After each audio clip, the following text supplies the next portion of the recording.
Hi friends, welcome to my channel Priya Vlogs. இன்னைக்கு Kumbakonam special Kadapa sambar தான் பார்க்க போறோம். இது ரொம்ப டேஸ்டியா இருக்கும். எப்படி பண்றதுன்னு பார்க்கலாம். ரொம்ப சிம்பிள் தான், பட் very tasty. எண்ணெய் ஊத்திட்டேன். தாளிச்சுக்கலாம். ஒரு காஞ்ச மிளகாய்,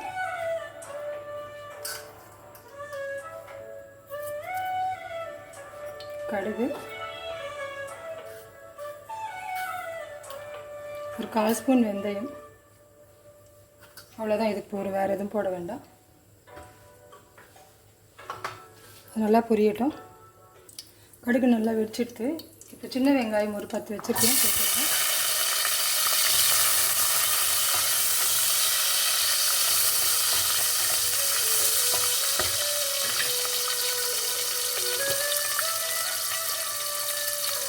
கால் ஸ்பூன் மஞ்சள் பொடி.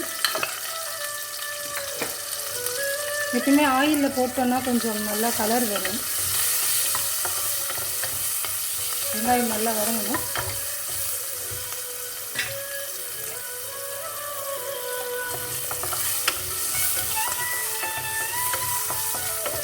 நம்ம இதை குக்கரில் தான் பண்ணுறோம், அதனால் ஒன்றும் ப்ராப்ளம் இல்லை. 2 தக்காளி நல்லா வதங்கட்டும்.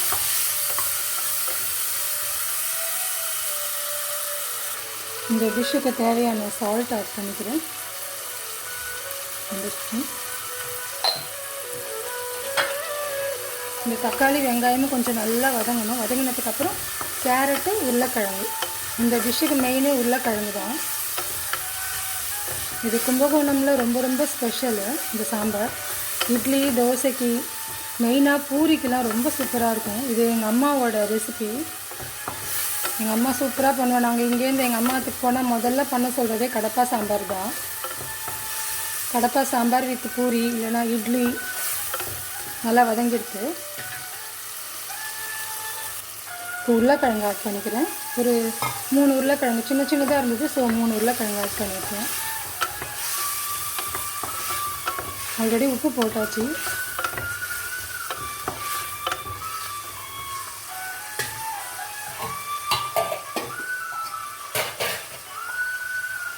கேரட் போட்டுக்கிறேன், ஒரு சின்ன கேரட்.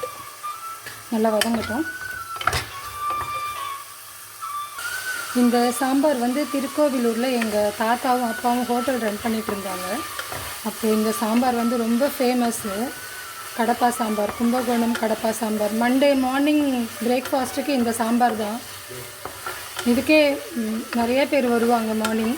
பட் இப்போ க்ளோஸ்டு, 20 இயர்ஸ் ஆகிடுச்சு க்ளோஸ் ஆகி. இது ஒரு ஸ்வீட் மெமரி, அதனால் ஷேர் பண்ணிக்கிறேன். எங்கள் அம்மா தான் இந்த சாம்பார் சூப்பராக பண்ணுவாள். ரொம்ப பிடிக்கும். எங்கள் ஆற்றுல எல்லாருக்குமே ரொம்ப பிடிக்கும். கணபதி விலாஸ் எங்களுடைய ஹோட்டல் நேமு. அஞ்சுமலை ரோட்டில் இருந்தது திருக்கோவிலூரில், பட் க்ளோஸ்டு. இப்போ இதில் 1 கப்பு பைத்தம்பருப்பு, ஒரு 2 டேபிள் ஸ்பூன் கடலைப்பருப்பு ஒரு 1 ஹவர் முன்னாடி ஊற வச்சுட்டேன். ஆட் பண்ணிக்கலாம். அதில்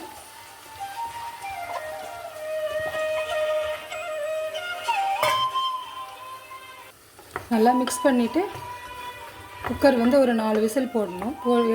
குக்கர் இது ஆனதுக்கப்புறம் புளி தண்ணி கரைச்சி ஊற்றிட்டு இதுக்கு ஒரு பேஸ்ட் ஒன்று ரெடி பண்ணணும். இது வதங்கட்டும், பார்க்கலாம்.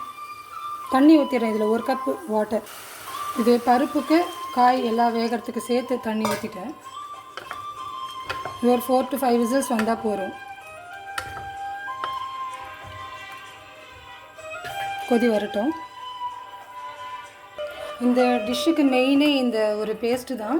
இதில் ஒரு 10 பல்லு தேங்காய், பூண்டு, இஞ்சி, பச்சை மிளகா ஆட் பண்ணியிருக்கேன்.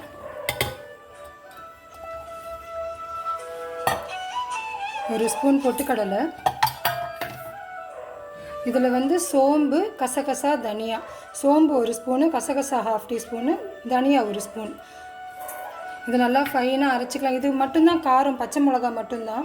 ஸோ நமக்கு எவ்வளோ வேணுமோ அவ்வளோ ஆட் பண்ணிக்கலாம் பச்சை மிளகா. ஒரு 4 to 5 விசில்ஸ் வரணும். நம்ம அதுக்குள்ளே அந்த பேஸ்ட்டு ஒன்று ரெடி பண்ணிக்கலாம். பருப்பெல்லாம் நல்லா வெந்துருச்சு. குக்கர் ரிலீஸ் ஆகிடுச்சு. இப்போ ஒரு சின்ன லெமன் சைஸ் புளி ஊற்றிருக்கேன். இது நல்லா கொதிச்சதுக்கப்புறம் அந்த பேஸ்ட் ஆட் பண்ணிக்கணும். நமக்கு அதில் போடுற பச்சை மிளகா மட்டும்தான் காரம்.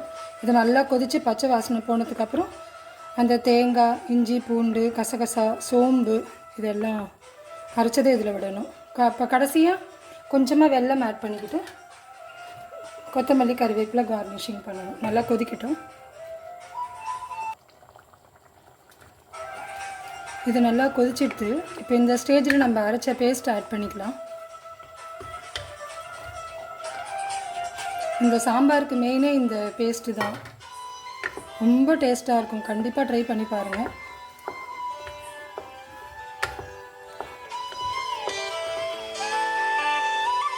நல்லா ஒரு கொதி வரட்டும். நல்லா கொதிக்கணும். இந்த ஸ்டேஜில் கொஞ்சமாக ஒரு ஸ்பூன் வெல்லம் ஆட் பண்ணிக்கிறேன். இது வந்து ஸ்வீட்னஸ்க்காக இல்லை, கொஞ்சம் பேலன்ஸ் பண்ணும். அது ஒரு ஃப்ளேவர் கொடுக்கும். நல்லா கொதிக்கணும். பச்சை வாசனை போய் கொதித்ததுக்கப்புறம் கொத்தமல்லி, கருவேப்பிலை ஆட் பண்ணிக்கணும். கொதிக்கட்டும். இந்த பேஸ்ட்டு தான் இதுக்கு வாசனையே. நல்லா கம்ம கம்ம கம்மன்னு வாசனை வரும்.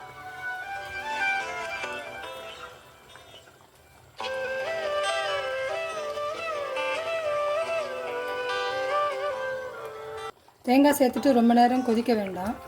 ஸோ இப்போ இந்த ஸ்டேஜில் ஒரு 2-3 மினிட்ஸ் கொதிச்சா போதும். ரொம்ப கொதிக்கக்கூடாது, அப்புறம் ஒரு மாதிரி ஸ்மெல் வர ஆரம்பிச்சிடும். இந்த ஸ்டேஜில் கொத்தமல்லி, கருவேப்பிலை ஆட் பண்ணிக்கிறேன்.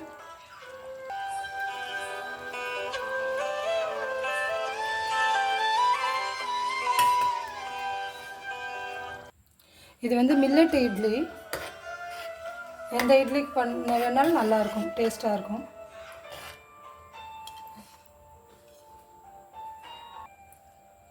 நம்ம கும்பகோணம் கடப்பா சாம்பார் ரெடி.